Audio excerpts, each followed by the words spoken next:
Alright guys, I promised you a controversial knife review, and this is going to be it. This is going to be interesting. I kind of on a whim purchased this knife this week at Walmart, and you know, usually I'm really try to be mindful of the things I purchase. I try to really think, do I need this? Is this something that I can use? Is this something that I really want to review for the channel?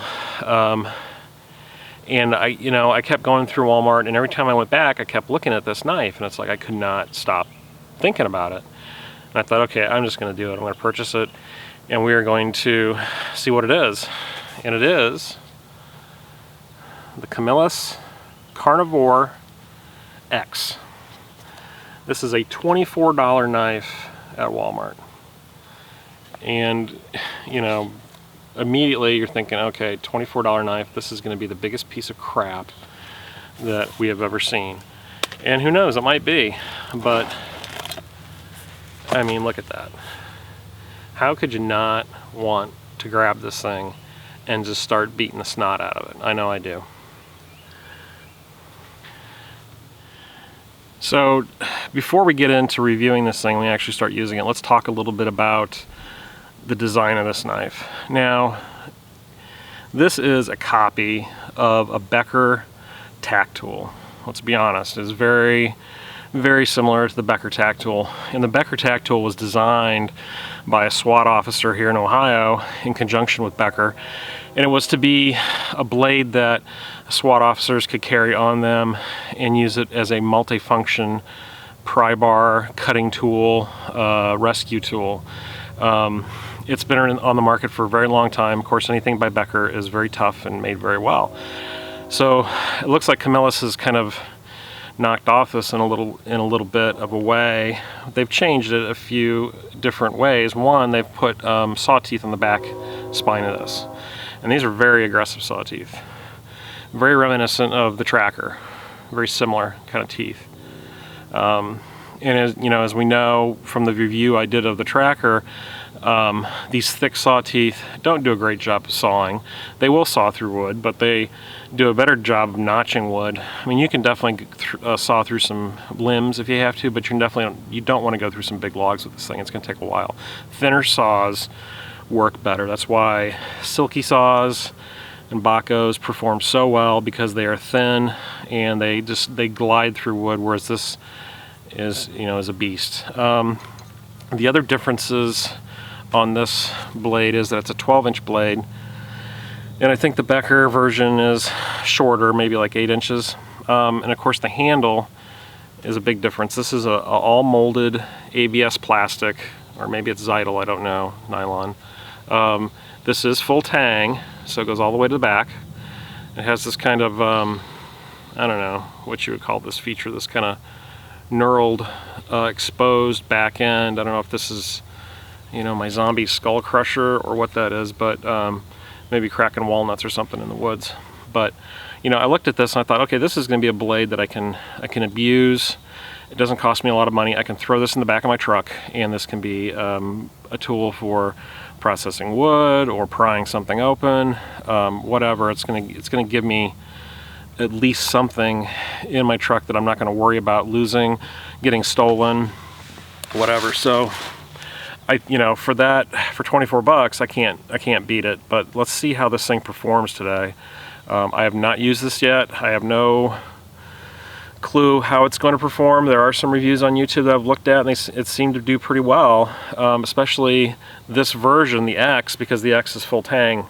There's a different version that's shorter and has saw teeth on the blade, and it's not full tang, and I've seen reviews where that thing is broken, and that's understandable. So let's I don't know, let's see what kind of damage we can do with this thing. Oh, and right out of the box, it's got a decent edge to it. It's not bad. I mean, it could definitely be touched up, stropped up a little bit, but it's not bad. These teeth though, on this saw tooth, oh my gosh, these things are sharp. They are wicked sharp. I don't know if we can get in there and focus in on that. See, look at that. Very sharp. All right, get ready, guys.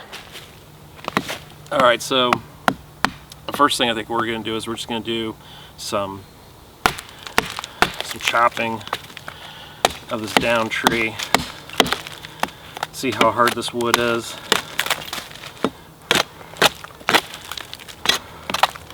You know, so this application, I might be clearing the top of this bark off and flattening an area for wood processing.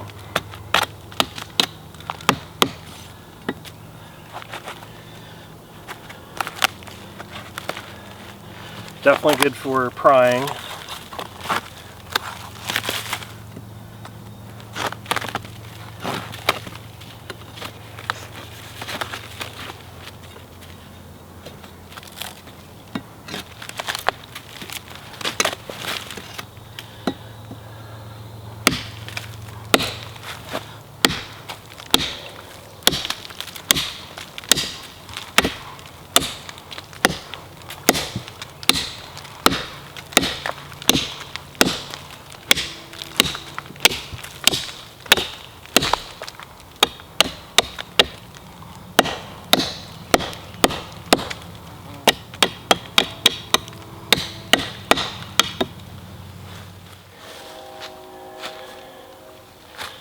All right, you can see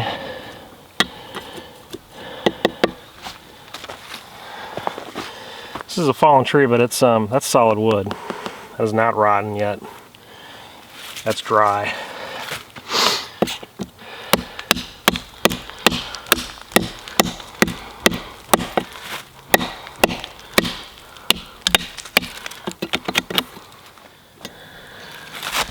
One thing I'm noticing right away as I'm using this is that this handle is really uncomfortable. The way they have these grips, this texturing cut into the back of it, I can really feel that in my hand as I'm chopping this thing. I like this finger guard right here. I like how that controls where my hand goes, and it keeps my hand from slipping. So I really felt like I had control when I was swinging this thing, but definitely gonna have to wear gloves when I'm using this thing, because this is just biting into my hand, and maybe that's even sanding that down a little bit, and then maybe putting some grip tape or some kind of tape around the handle to help with that. So what else can we do with the Carnivore?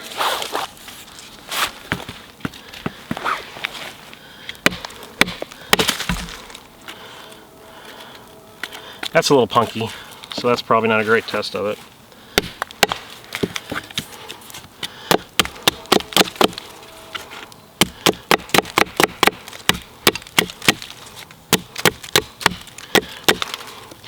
You know, another reason that I do these reviews of some of this cheaper equipment is because I understand that not everybody has a disposable budget, that they can just go out and blow hundreds of dollars on a knife or an axe or a pack.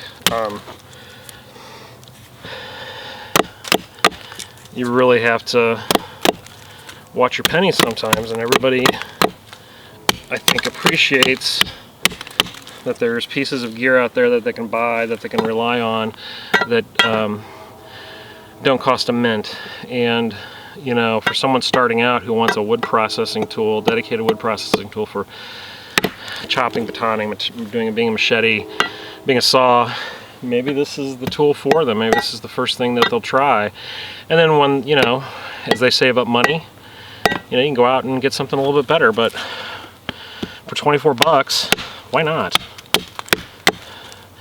Not everything has to be high speed, low drag, super expensive. Now when you see this in the store, the packaging says that it is titanium coated stainless steel. I really don't know what that means, and I don't know how that affects things. Obviously, maybe it's supposed to protect it. I don't know. It's probably a gimmick more than anything, and the amount of titanium that's coating this thing is minuscule, or it wouldn't be $24. We all know that. We know titanium's an expensive product. So, but I do like that it's stainless steel, because it's something that I don't have to worry about, you know, rusting on me.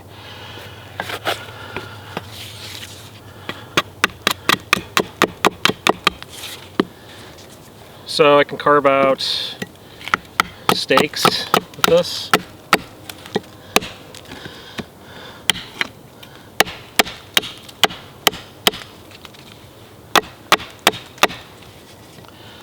You know, my hatchet would probably do a better job, be a lot more controllable, but it's not bad, right?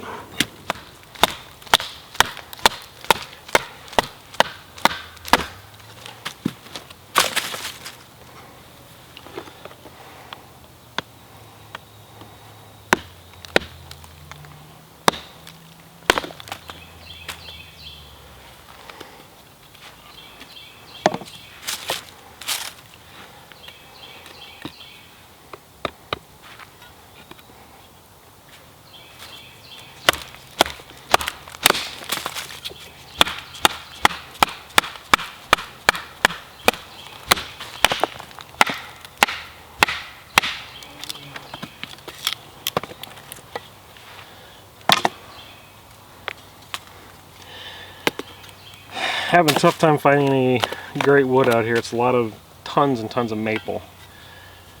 Knotty old maple. Not a lot of good oak or better tests of the blade, but good enough, right?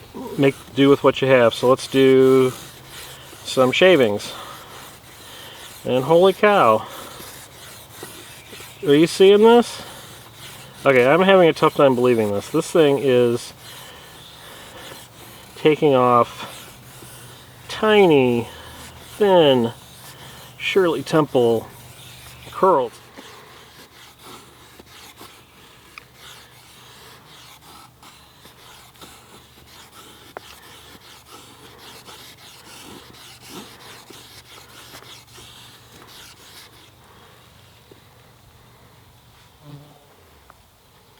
Look at that. That's right out of the box. That is no sharpening by me.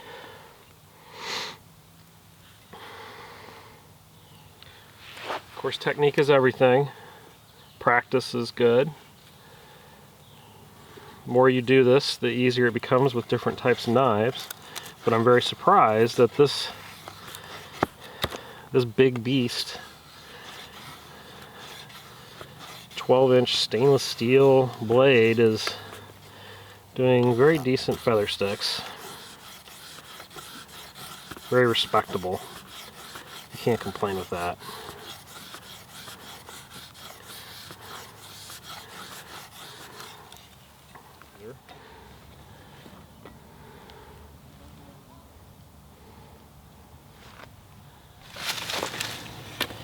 Alright, let's try the saw out a little bit.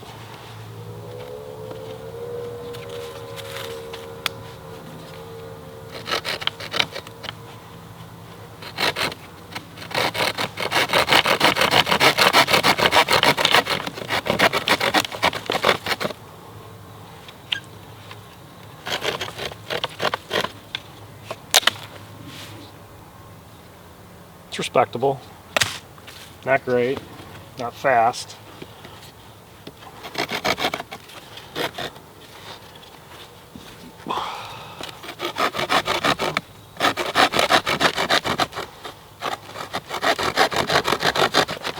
Once again, that handle is not comfortable to saw with. But, you know, I can definitely process some wood if I need to.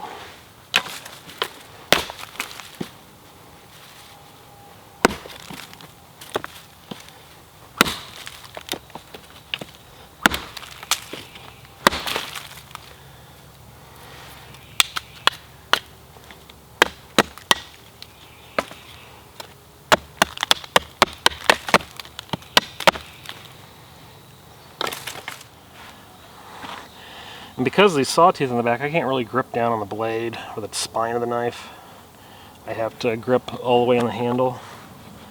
so you lose a little bit of control with all those saw teeth.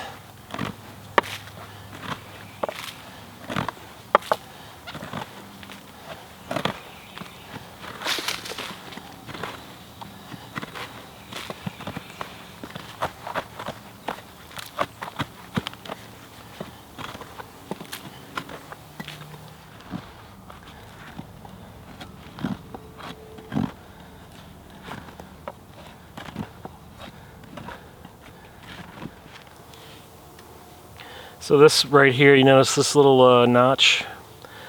That's probably going to be for cutting cord. You could also break wire with it if you had to.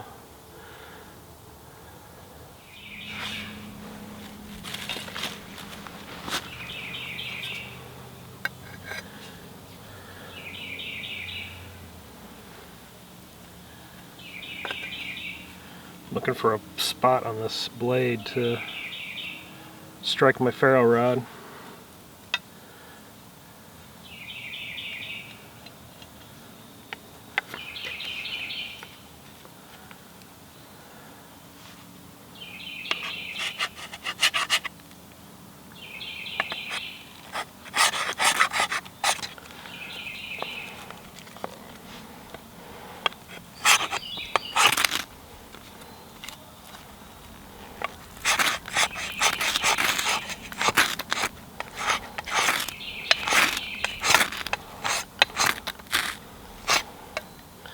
Not a lot of control. And I'm eating up the ferro rod pretty good with these because I keep hitting these saw teeth. I gotta figure a better spot.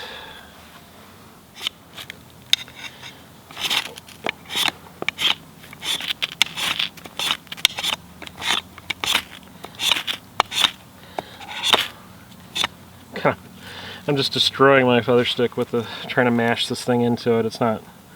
So, definitely not great for striking a ferro rod. I can't seem to find a good spot. It's going to take a little bit more experimentation for me to figure this out. Alright, so how do we do today? Yeah, I mean, I like it. I think it's pretty cool. It's going to be fun to mess with this in the future. I definitely see taking this out and substituting this for my hatchet, using it as an all-purpose camping tool, especially for splitting and batoning and just hacking down wood into manageable sizes. If I don't have a hatchet or an axe with me, this would be a great substitute. It's been definitely fun playing with this thing. So for $24, why not? You can't beat it. Time will tell if it holds up to the abuse, but I didn't see any issues with it today. It didn't falter in any way. Certainly made great curls, didn't it? I mean, you can't argue with that. The saw works decently. The little cutting tool on the end works pretty good for shaving down smaller sticks or cutting rope easily. Yeah, I think it's going to be definitely fun to play with.